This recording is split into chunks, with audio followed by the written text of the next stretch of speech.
We've learned a lot. The elder has given us some inner secrets of African culture we can't find in books. And we thought that was all.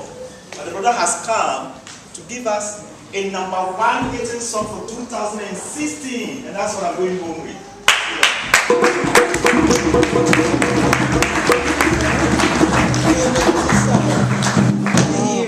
Yeah, Russ.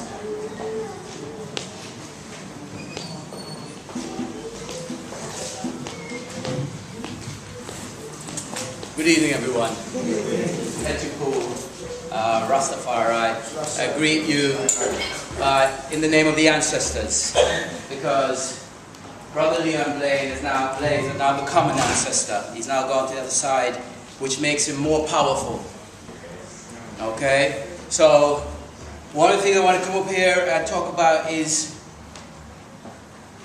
my experience with Brother Leon Blaze and what he's taught me, and my guilt, because I saw him when he was suffering and I did nothing.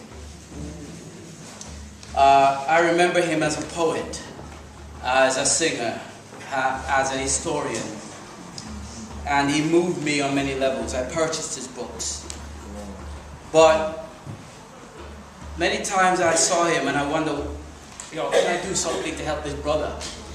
But never did anything. And I think what the sister was saying here was very relevant. I think it's a soul-searching period for us.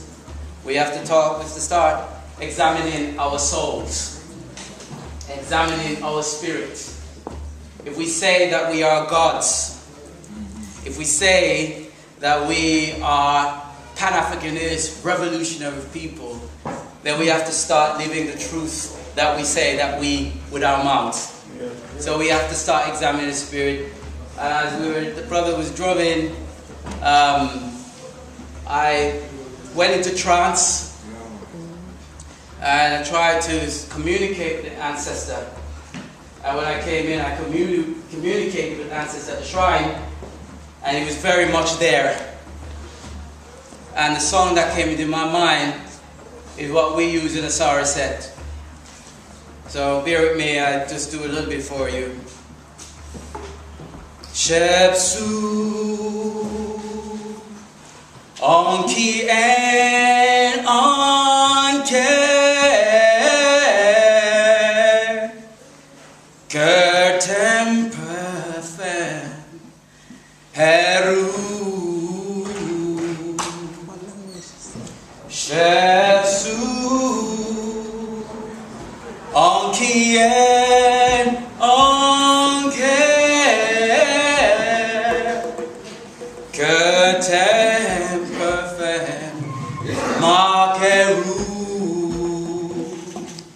And what that says, the brother has become a shepherd, the elder has become a shepherd, not a dark disease ancestor, not an ancestor that's roaming the inner plane, regretting, filled with regret, can't move on into the light. He's a brother that has now become a powerful being, an entity, returned to his original state. And that means now that you should be pouring libation and calling on his name and using that brother from there now, because that's where you're going to remember him and empower him in the next life so that he can help us to move on. One of the things I got from his sister was she was saying that the brother Leon moved around and he was ignored. It was invisible. Who else do we know that's invisible that we ignore? The Almighty, the Creator. A lot of the great peoples in our community are ignored. And that's not a bad thing, because that's their cross to bear.